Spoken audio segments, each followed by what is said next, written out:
특히 이제 서울 불바다 발언이 나왔던 당시와 비교해 보면 네. 우리의 대응 수단이 매우 좋아졌다. 여기서도 고민할 점은 지금 이 서울에 얼마나 많은 외국인이 살고 있습니까? 그럼 북한은 한국에 공격을 할 때 다른 나라 국민들도 공격하는 거죠. 이거는 정말 북한이 할 수 없는 거죠. 보다 파괴력이 좀 극대화됐다라는 거는 뭐 이견이 없는 것 같습니다.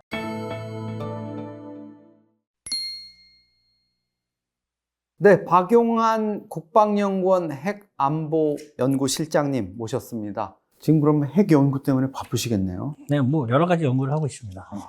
핵에 대해서는 그러면 박용한 박사님이 국내 군사 관련한 부분은 다 장악하고 있다. 가장 열심히 연구하고 있다. 이렇게 해석을 해주시면. 근데 지금 이제 국방연구원의 실장급이면 박용한 박사님은 좀 젊은 나이에 되신 거 아닙니까? 뭐 저보다 더 젊은 나이 하신 분도 있고요.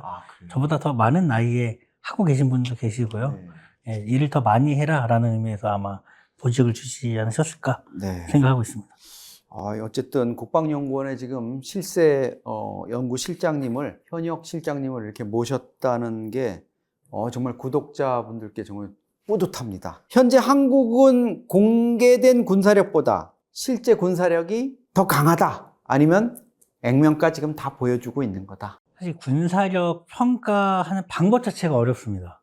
우리 5위 그거 맞습니까? 군사력 5위라 그러는데 약간 네. 또 그 밀덕들 사이에 네. 야 그거 조금 너무 국뽕 아니냐? 그래 5위다? 이렇게 하고 뭐 정부 당국에서도 5위 맞는 것 같아, 약간 이런 분위기인데. 뭐 기준의 문제죠. 네. 그러니까는 거기서 제시한 기준에 따르면 오이가 해당이 되겠죠. 네. 예. 근데 이제 결국은 평가를 그럼 어떻게 할 거냐. 예를 들면 이제 군사력도 병력이 많으면 군사력이 센 거냐, 아니면 병력이 적더라도 교육훈련 정도가 높으면 더 센 거냐, 사기가 높으면 더 센 거냐. 이제 여러 가지 방법이 다양해서 사실 정답은 없습니다. 다만 오이라고 얘기할 정도까지 그 언저리에는 있지 않겠느냐라고 우리가 생각할 수 있는 거겠죠. 5등하고도 이렇게 대단하다고 생각하는 거는 좀 드문데 5등 저는 대단한 것 같습니다. 사실 뭐 북한군이 병력이 119만 명이라 그러는데 우리 뭐 얘기 듣듯이 영양실조 걸려가지고 뭐 제대했니 이런 얘기 나오고, 강용실 동무란 얘기도 있다잖아요. 북한에서 영양실조 걸려서, 강한 영양실조 걸려가지고 이제 집으로 돌려보내야 되는 강용실 동무 있다 그래가지고 저는 진짜 강용실이라는 이름이 있는 줄 알았어요, 북한 병사들 중에. 근데 우리는 뭐 45만이지만 인구 절벽이나 이런 것 때문에 이제 컴팩트하게 되면서 과학학원으로 가고 있는 이런 건데, 또 하나 최근에 보면 전 세계가 눈치도 못 챌 정도의 그런 극비 프로젝트가 있었다. 극초음속 미사일을 만들었다, 이런 얘기 나오는데 이거 뭐 현무5보다 더 놀라운 일인데요, 그러면? 글쎄요, 뭐 우리가 그런 극비로 뭐 거론하는 여러 가지의 무기체계가 있는데 네. 그 중에 하나로 뭐 이제 극초음속 얘기도 하고 하는데, 극초음속 미사일은 뭐 한국뿐 아니라 대다수 국가들이 개발을 하고 있죠. 여기는 북한도 포함이 되어 있고요. 예, 그래서 뭐 완전히 새로운 무기체계냐 하면 또 그렇지 않고, 그렇다고 누구나 다 갖고 있는 무기체계냐 하면 아직은 개발 과정이 있다라고 봐야 되니까 뭐 분명히 뛰어난 무기체계인 거는 네. 맞습니다. 네. 이게 뭐 러시아, 미국, 중국에 이어서 세계 4번째로 극초음속 미사일을 보유하게 된다 이러는데, 우리 방산 진짜 대단한 것 같습니다. 네, 그러니까 뭐 며칠 전에도 이제 일본의 언론이 한국의 방산을 이렇게 평가하면서 이제 그런 그 표현을 했던 것 같아요. 결국 북한이라는 위협이 이런 필요를 만들어냈다, 라는 설명을 좀 하는 것 같습니다. 지금 박용한 박사님이 우리 방산의 눈부신 발전에 대해서 북한의 김정은한테 약간 감사의 뜻을 표하는 그런 멘트를 한 게 아닌가. 어쨌든 그 맞는 말씀이신 것 같아요. 북한의 위협이 우리는 항상 상존하고 있으니까 그거를 이겨내기 위해서 뭐 70년대, 80년대부터 정말 죽어라 한 거 아닙니까, 우리는? 그렇습니다. 제가 이제 일하고 있는 저 연구원도 최초에는 국방과학연구소가 처음 만들어진 자리입니다. 그리고 이제 실제 가보면 과거에 K1, K2를 개발할 때 거기에 이제 사로대가 있었고, 그 부분에 이제는 이제 다 건물들이 들어섰지만, 이제 그런 흔적들, 또 뭐 크레인도 있고. 근데 국방연구원이 자리하고 있는 서울 홍릉 그 지역은 정말 명당 아닙니까, 거기? 다수의 연구기관들이 이제 밀집해 있습니다. 키스트, 뭐 카이스트, 뭐 다양한 연구기관들이 모여 있습니다. 박용한 박사님이 또 특이하게 국방연구원 또 영내 거주를 하고 계세요. 영내는 아니고요. 카이스트 영내에 있습니다.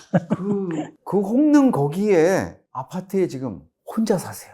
그 아파트는 도대체 어떻게 된 아파트입니까? 거기에 어떻게 그 아파트가 있을 수 있습니까? 그 보안구역 숲이잖아요, 완전히 거기. 네, 엄밀히 얘기하면 이제 카이스트 서울 캠퍼스 안에 위치하고 있고요. 이거 역시 또 저희 그 국방과학연구소가 만들던 1970년대로 돌아가야 되고, 북한도 사실 이런 걸 좀 많이 보고 배우는 것 같습니다. 왜냐하면 당시에 이제 저희가 우리나라가 국방과학연구소도 만들고 자주국방을 하기 위해서 해외에 있는 유수의 과학자들을 유치하기 위해서 예, 주거시설을 이제 사택을 이제 만드는 과정에 있었기 때문에 이제 벌써 50년이 넘은 아파트죠. 예, 예, 그런 과정에서 만들어진 역사가 있는 거고요. 아마 그래서 북한도 이제 비슷하게 뭐 과학자원이 아파트 과학자들 좀 이제 해주고 이런 이런 것들. 부분들이 다 어떻게 보면 자주국방 과정에서 우리가 했던 노력을 보고 북한이 좀 따라했다. 예. 만약에 2차 한국전쟁이 일어난다. 일어나면 절대 안 되겠죠. 그런데 일어난다. 이러면 북한과 고작 20km 밖에 차이가 안 나는 서울은 어떻게 방어를 합니까? 안전하게 방어를 할 수 있습니까? 일단 모든 군사작전에서 가장 완벽하다 뭐 이런 표현은 사실 어렵겠죠. 한 방도 안 맞는다. 그거는 말이 안 되는 겁니다. 그리고 그걸 추구해서는 우리가 이길 수 없습니다. 그걸 추구하면 우리가 지는 거죠. 왜냐하면 우리는 적과 싸워서 이길 수단과 방법을 써야 되는데 실현 불가능하고 가치가 높지 않은 거에 더 초점을 둔다면 실제 싸움에서는 이기지 못하는 거죠. 그러니까 통상 우리가 알려진 바와 달리 그러니까 정치적인 목적을 가지고 북한이 서울에 공격을 할 여지는 있습니다만 북한도 만약에 군사작전에 초점을 둔다면 그 얼마 되지 않는 군사의 무기는 당연히 군사 다 자산을 공격을 하겠죠. 그래 본인도 덜 피해를 받고 군사 목적을 달성하고 다만 군사적 목적이 아닌 정치적 목적의 다른 목적을 위해서 서울이나 대도시를 공격할 여지는 있습니다만 여기서도 고민할 점은 지금 이 서울에 얼마나 많은 외국인이 살고 있습니까? 그러네요. 이 체류하고 있는 외국인에는 중국 사람, 러시아 사람, 영국 사람, 미국 사람 다 있습니다. 그럼 북한은 한국에 공격을 할 때 한국에게만 공격하는 게 아니라 전 세계를 향해 공격을 한다. 이런 생각을 해야죠. 그러네요. 제가 그 통계는 기억을 하는데 작년 말에 서울에 주재하는, 상주하는, 뭐 관광객 이런 분들 빼고 유학을 왔거나 뭐 이렇게 해가지고 주재하는 외국인이 처음으로 우리 인구의 5%를 넘었다 그러거든요. 그러니까 전국에 250만 명의 그 이상의 외국인이 있다. 그것도 뭐 거의 전 세계 빠짐없이 다 있죠. 그렇죠. 예, 웬만한 그 다수의 저희가 소위 수교를 맺은 국가의 관계, 국교를 맺고 있는 나라들의 주민들이 대부분 와 있기 때문에. 예. 그렇죠. 우리가 무슨 뭐 인간방패 이런 얘기를 말씀드리는 게 아니라 현실적인 말씀을 드리는 건데 서울과 지방에 지금 와 있는 중국 유학생들만 해도 곳곳에 대학에 지금 어마어마한 인원이 와 있는데 김정은이 갑자기 뭐 이렇게 섣불리 도발을 했다 이러면 일단 시진핑 형님한테 박살이 나겠군요. 그럼요. 네, 저도 이제 대학에서 강의를 하지만 한 30여 명 넘는 학생들 중에 뭐 중국에서 온 유학생도 뭐 10여 명 가까이 되고 아, 그래요? 일본에서 온 유학생도 한 10여 명 되고 또 다른 나라에서 온 유학생들도 꽤 있죠. 그러면은 사실 저를 공격하겠지만 김정은은 저만 공격하는 게 아니라 다른 나라 국민들도 공격하는 거죠. 일반 국민분들께서 생각하는 것보다 서울 너무 수도가 북한하고 가까이 있다 이런 얘기 많이 하는데 안전한 겁니까? 아니면 위험하다고 좀 봐야 되나요? 뭐 가까이 있음으로 인해서 거리적으로 가까이 있음으로 인해서 감당할 수밖에 없는 취약성은 분명히 존재하겠죠. 과거부터 그런 부분들은 우리가 다 고려를 해왔던 거고. 근데 그럼에도 불구하고 이제 몇 가지 고려할 부분은 과거의 전쟁. 그래서 이제 목조 건물이 많을 때는 정말 포탄 하나만 떨어져도 집에 산산조각 나고 요즘처럼 이렇게 콘크리트화되어 있는 도시화된 곳에서는 오히려 좀 그런 피해가 조금 이렇게 흡수될 수 있는. 그리고 앞서 말씀드린 것처럼 이거를 서울이라는 도시를 공격해서 사실 정치적 목적은 있겠지만 군사적인 목적 달성은 기여가 안 되는 거죠. 그리고 또 오히려 정치적으로 감당해야 될 리스크가 북한이 더 큰 거죠. 그런 것들을 생각해 보면 꼭 가깝다고 해서 우리가 여기가 취약하다? 뭐 이렇게만 볼 수는 없는 거죠. 그럼에도 불구하고 우리는 이제 다양한 방공 체계를 구축도 하고 앞서 말씀드린 것처럼 적이 공격하려 하면 공격할 때까지 기다리는 건 아닙니다. 임박했을 때 선제적인 조치가 있기 때문에 그런 부분들도 좀 감안해야 된다. 그 북한의 뭐 155mm 자주포라든가 240mm 방사포 이런 게 이제 전방에 배치된 주력 좀 위협이다 이렇게 하고, 최근에 김정은이가 또 그거 뭐 사거리 연장탄을 이용해 가지고 많이 시범을 보이고, 그래서 좀 이거 잘 대비해야 되겠다 이런 생각이 드는데, 우리가 전통적으로 또 북한에 위협하면은 장사정포잖아요. 네. 이 장사정포는 개전 초기에 어마어마한 그 투발을 통해 가지고 우리가 대응하기 쉽지 않을 거다 이런 얘기들이 많았는데, 요즘은 어떻습니까? 이 장사정포의 위협에 대한 평가는? 장사정포 위협에 대응하는 우리 군의 대응 수단이 획기적으로 늘어났다 저는 생각합니다. 네. 특히 이제 서울 불바다 발언이 나왔던 당시와 비교해 보면 네.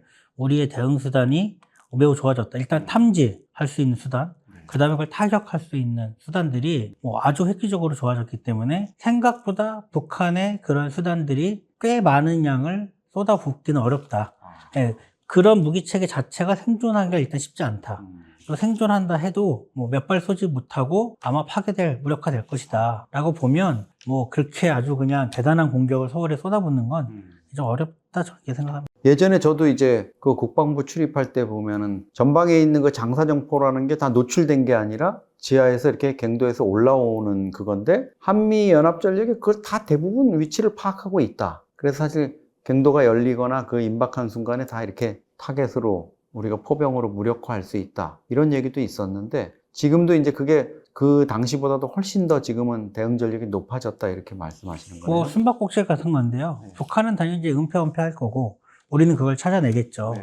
근데 이제 지리적인 공간이 은폐할 수 있는 공간이 늘어나지는 않기 때문에 이제 북한이 계속해서 숨는 건 어려울 거고, 아무래도 이제 공격할 수 있는 소위 이제 발사의 진지는 제한적이겠죠. 네. 그에 비해서는 그러한 진지를 추적하고 탐지해서 우리가 이제 타격할 수 있는 체계는 오히려 더 매우 크게 달라졌다, 네. 늘어났다 라고 이렇게 봐야 될 것 같습니다. 또 하나 이제 말만 꺼내도 막 가슴이 벅차오르는 현무5. 이거 사실 공개가 안 될 줄 알았거든요. 그런데 이제 전격적으로 이전 정부에서 국군의 날에 공개하면서 선을 보였고, 전설적이죠. 보면 탄두만 8톤이야. 마 10으로 땅에 꽂히면 땅이 꺼지고 콘크리트 100m까지 파고든다. 이런 얘기가 있었는데, 핵무기에 버금간다, 이거는 좀 과장됐다는 평가가 최근 대체적인 것 같고, 차세대 현무 7 얘기도 막 나오고 이러더라고요. 도대체 있는 건지 없는 건지 알 수는 없지만 어느 정도 파괴력을 가지고 있다 이렇게 봐야 됩니까? 기존에 공개됐던 게 보도에 따르면 네. 0.1킬로톤 수준이다 이렇게 언급되는 경우들도 있기도 하고요. 또 단순히 소위 얘기하는 고폭탄이 아니라 텅스텐탄이라든지 이렇게도 쓰여질 수 있다라는 이제 보도들도 있습니다. 그래서 사실 워낙 이제 그 외부의 구체적인 사항들이 공개되지 않는 무기 체계라 다양한 추측들이 있는 거죠.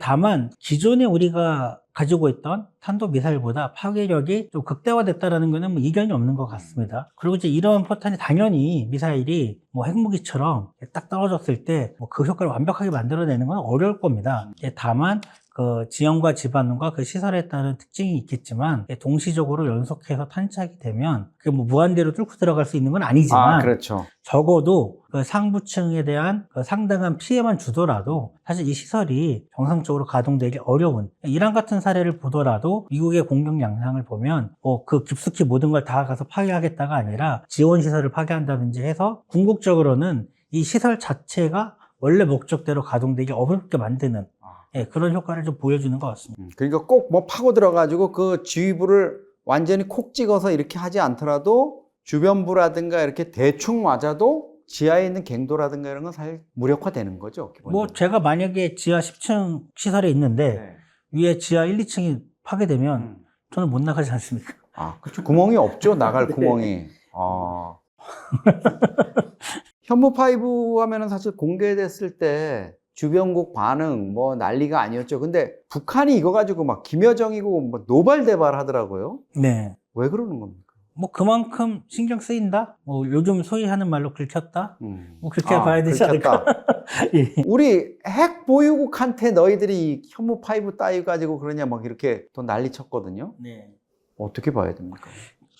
이제 결국은 이제 무기 체계를 쓰는 목적이 좀 다른 것 같습니다. 이제 우리가 개발하고 앞으로 보유하게 되는 무기 체계라는 게 북한 주민을 대상으로 하지는 않을 겁니다. 예, 아마도 특정한 그 세력, 적대적인 세력을 네. 대상으로 우리가 쓰기 때문에 뭐 거기에 포함되는 범주에 있는 사람들은 두려움을 느끼겠죠. 예. 그렇죠. 김여정 입장에서는 또 오빠하고 자기 같이 있을 때 아무래도 날아갈 것 같으니까 좀 신경이 쓰이겠네요.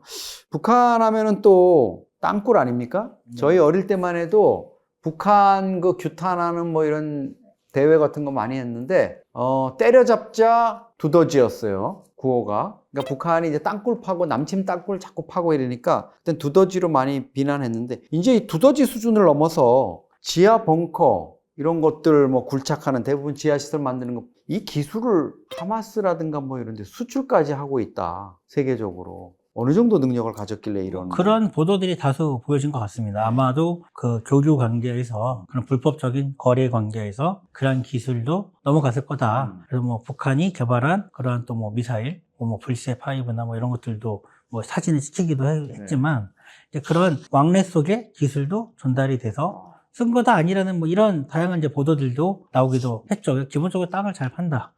어제 오늘의 일이 아니죠. 예. 땅을 잘 판다. 어제 전문적이고 정확한 분석 예, 감사합니다. 삽질을 잘한다. 삽질을 잘한다. 결국은 이제 우리의 군사력 뭐 세계 5위 이렇게 얘기를 하는데 실제로 이제 방산 부분이라든가 현장에서 또 우리 군의 이제 이런 전력이라든가 이런 거 보시면 어떤 느낌 받으세요? 5위라고 얘기하는 그 글로벌 파이어 파워인가요?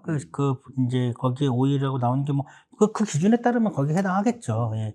그 분명히 달라진 조건이라는 게 있습니다. 뭐냐면 1950년대 남북한의 군사적인 비대칭성과 오늘날은 다르다. 예, 그렇기 때문에 북한이 그때처럼 또 다른 오판을 할 경우에 똑같은 결과가 나오지 않는다. 예, 라고 생각을 해야 되겠죠. 그리고 뭐, 다양한 글로벌 디펜스 이런 방위산업의 시장에서 한국이 위치가 분명히 달라진 거는 같습니다. 예, 꽤 많은 수출과 실적이 있고, 단순한 무기를 파는 게 아니라, 저희는 이제 이런 안보의 협력을 확대하는 건데, 이거는 정말 북한이 할 수 없는 거죠. 북한이 무기를 만들어서 팔 수는 있을 겁니다. 하지만 안보 협력을 할 수 있는 주체는 아니죠. 예, 그런 점에서는 분명히 한국과 다르다.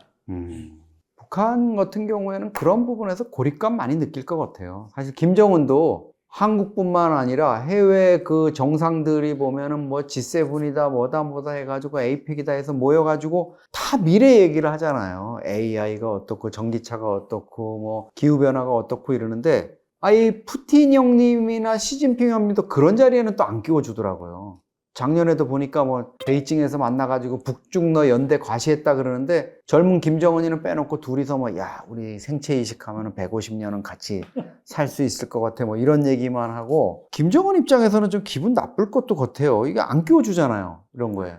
뭐 그게 현실인 거죠. 북한이 오늘날 국제사회에서 본인들의 위치를 정확하게 인식을 해야 되는 겁니다. 그 다음에 이제 특수한 관계니까 예, 그러한 과정에서 거기에 초청이 될 수 있었던 거죠. 예. 지금 이제 분단 상황에서의 뭐 남북한의 군사력들 이런 것들도 중요하지만 결국 이제 미국의 남북이 통일이 된다 이렇게 이제 가정을 하면은 군대 안 가도 됩니까? 통일되면? 가장 많이 받는 질문 중에 하나이긴 한데요. 일단 대한민국에서 출생을 하면 그해 연말에 대략적으로 저희가 이제 집계가 됩니다. 남성이 몇 명 태어났다.